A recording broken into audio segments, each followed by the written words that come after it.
নমস্কার বন্ধুরা, yummy cooking zone চ্যানেলে আপনাদের সবাইকে স্বাগতম। আমার আজকের রেসিপি চিংড়ি মাছের ঝাল। চিংড়ি মাছ খেতে কে কে পছন্দ করো আমাকে অবশ্যই কমেন্ট করে জানাও। তো চলো দেখে নেওয়া যাক আমি এই রেসিপিটি কিভাবে বানাই। রেসিপিটির জন্য আমি এখানে নিয়ে নিয়েছিলাম চিংড়ি মাছ, একটি পেঁয়াজ, একটি টমেটো এবং আদা রসুনের পেস্ট। এবার একটি কড়াইতে আমি নিয়ে নিয়েছি পরিমাণ মতো সর্ষের তেল। তেল গরম হয়ে গেছে, এর মধ্যে আমি এখন দিয়ে দেবো চিংড়ি মাছ।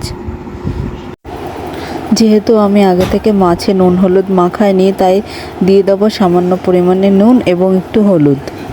নুন হলুদ দেওয়ার পর আমি মাছগুলোকে নেড়েচেড়ে সুন্দরভাবে ভেজে নেব। মাছগুলো ভাজা হয়ে গেছে, এবার আমি এগুলোকে একটি পাত্রে তুলে নেব। এবার ওই মাছ ভাজার তেলের মধ্যেই দিয়ে দেবো ফোড়নে সামান্য জিরা। জিরা ভালোভাবে ভাজা হয়ে গেলে তার মধ্যে দিয়ে দেবো কেটে রাখা পেঁয়াজ। পেঁয়াজগুলোকে নেড়েচেড়ে হালকা ভেজে নেব।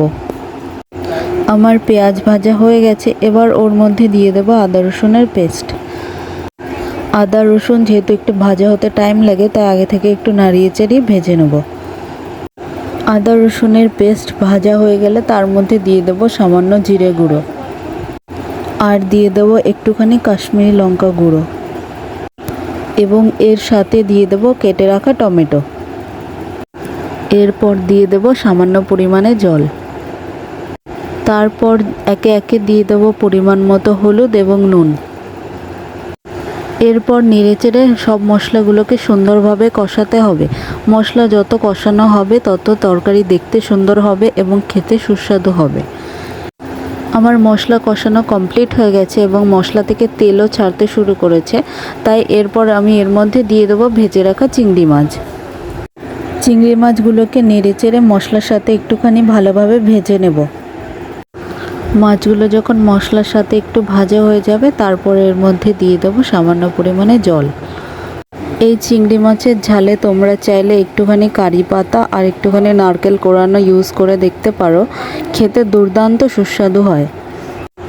আমার ঘরে যেহেতু ছিল না, তাই আমি দিতে পারিনি, তবে তোমরা যখন রান্না করবে তখন দিয়ে দেখতে পারো।